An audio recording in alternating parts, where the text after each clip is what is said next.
Hey everybody, Tekking101 here to talk about Dragon Ball Super Episode 38. You know, I was waiting for the right episode to jump into this. I've been following it since the beginning. A lot of people have been asking me, man, Tekking, you need to talk about this. Like, I'll talk about it. I'll discuss an episode, but I gotta wait for the right episode, and I think I found the right one with this. Literally from the first few minutes in, I'm like, okay, this is the episode where shit gets real, and I'm talking about this. Okay, so some key points from this episode. So number one, we get Vegeta versus Hits. If you saw the preview for it from last week, you could tell it really doesn't go too well. They were not being ambiguous at all whether or not Vegeta was going to be able to beat Hits. It was very obvious what was going to happen, especially also since not even if, like, just disregarding the preview altogether, you also had to consider Vegeta won the last 3 fights. I mean, this tournament really hasn't been that great, but if you just consider the fact, like, yeah, Vegeta just steamrolled the last 4 opponents, no problem, tournament's over, fuck you, Champa. I mean, I don't think that's going to go down. The next point is we get a little bit of insight into Hit's abilities. We don't get to know everything about him because he alludes to something that it's going to be like there's way more to his character than just this, but we get at least how he was able to take down Frost and how he was able to defeat Vegeta so easily and the nature behind his techniques and all that stuff. Third thing is we get the beginning of his fight against Goku, and finally we find out what is up with Menaka. That's just a little part of this episode, but it's a big deal because we were under the impression, like, well, you know, even if Goku loses, surely the strongest fighter in Universe 7 will be able to take down Hits. Yeah, not so much. Yeah, not so much. We all had theories, but yeah, pretty much it's Goku or we're just fucked, all right? Okay, so the Vegeta versus Hit fight, the first thing I really need to mention is, I guess it's going to be Hit's theme or his battle music. Really fucking intense, very foreboding shit. I'm glad that we had at least one character from the Universe 6 team that's like that, because most of them haven't really been that intimidating, honestly. You either had some that were just kind of like silly looking, like Vegeta and Botamo, or you had like Kaba and Frost, where, well, at least with Frost's sake, they started out like, hey, we're friendly, we're nice, you know, and he's a very interesting character, but he's not very intimidating. And Frost, honestly, even when he revealed his true nature, really wasn't that intimidating to me. He just came off as like Frieza light, you know, it wasn't really that much of a big deal. But then we have Hit showing up, and his theme gets started, and the whole tone of the episode is changed from there. It's just like, yeah, you guys have been winning so far, but you're about to get fucked by a train, basically. Sorry, Vegeta. So essentially, Hit's fighting technique focuses on 2 things that Vegeta just can't grasp. Number one, he seems faster than any opponent that he's ever fought before. Even while in Super Saiyan Blue, he can't follow his movements at all. So it's basically not even super speed at that point. We're basically talking about teleportation, or at least that's what Goku likens it to. He thinks it's similar to instant transmission, because even Yako, and Yako apparently has like the best eyesight out of the entire group there, they can't even see what's going on. You know, and even Beerus is like, what's going on here? They don't really even comprehend it that much.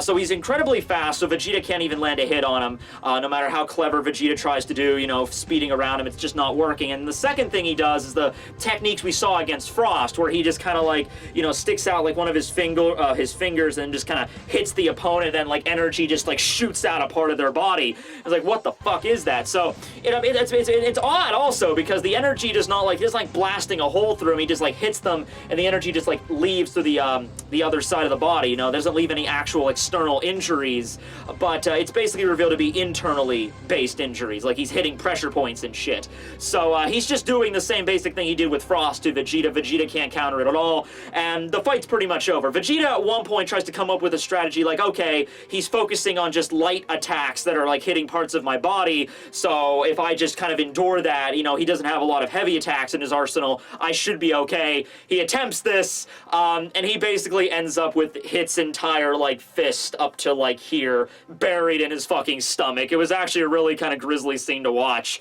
where, you know, Hit punches him, and Vegeta's like, ha! Got you now! Take this, bitch! And then he just buries it right in his freaking stomach, takes it out, and Vegeta just drops down and just loses consciousness, and that's it. And keep in mind, Super Saiyan Blue while this shit was going on. Okay, so at this point we then try to figure like while they're switching out between Goku going to fight against him, we reveal exactly what Hit's ability is. Now he's also referred to as like the flawless Hit. That's his full title from Universe 6. He's Universe 6's final strongest fighter, and Hyako doesn't know what it is, but the leader of the Galactic Patrol, the Octopus dude, he brings up like it might be a technique called Time Leap, and basically what it is that he's freezing time for like 0.1 second, for like a tenth of a second, and that might not be under normal circumstances, that might not be that big of a deal, but considering Hit is already a character that has really advanced speed, that can dominate the match altogether. I don't believe Hit's all in all is like way stronger than Super Saiyan Blue Vegeta. It's just that we're gonna find out that he's way older. He's like over 1,000 years old, so he has way more experience than either Vegeta or Goku. It's just a bad opponent for like a typical Saiyan like Vegeta to fight against, because Saiyans rely on like their overpowering ki and like laser and like energy attacks and shit, and their very advanced speed, and Hit is basically an opponent that just makes that all useless. His speed is obviously way better because he has Time Leap. His attacks are more tactical, precise, focusing on internal and pressure points and shit. Just not the kind of opponent that a Saiyan's gonna do really well against under normal circumstances if they have no idea what Hit's ability is. Wouldn't have any, like most people. That goes by most people too. Like Hit wouldn't, be able to be defeated by pretty much everybody, as we've seen with Frost. Half the time, if you don't know what he's doing beforehand, you're basically just gonna get fucked. Yeah, so that's how that fight ends, and then we swap out with Goku, and it's this funny scene because Goku's walking out, and he's just like, I have no idea what to do here, and he asks Vegeta if he has any advice, and Vegeta's like, just do your best. And that's basically like, Vegeta's not gonna come right out and say like, I have no fucking idea what just happened there, man. But that's Vegeta's way of saying, I got nothing for you, just try not to die.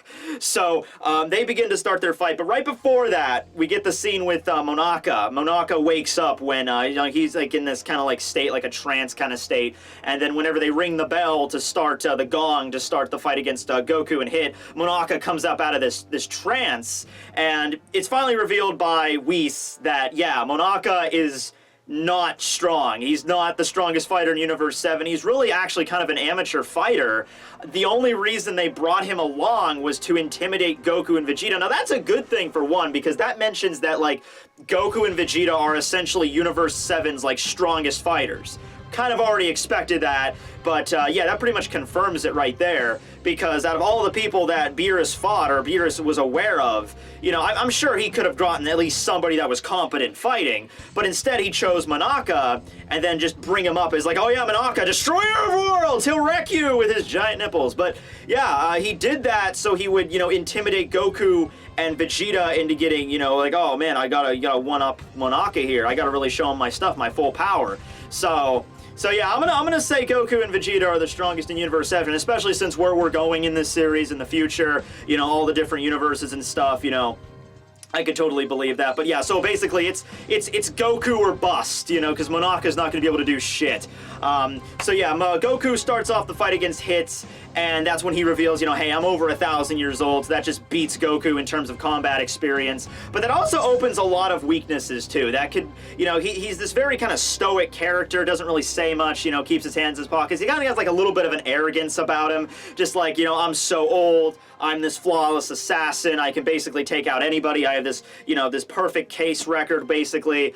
And I think that's gonna lead to his downfall. That leads to a little bit of like arrogance, I'd say, on his part, where he just kind of dismisses Goku, he doesn't really view him as a threat. Same thing with Vegeta, honestly. So the fight begins. Goku does not go into his Super Saiyan transformation at all. He just fights in normal state.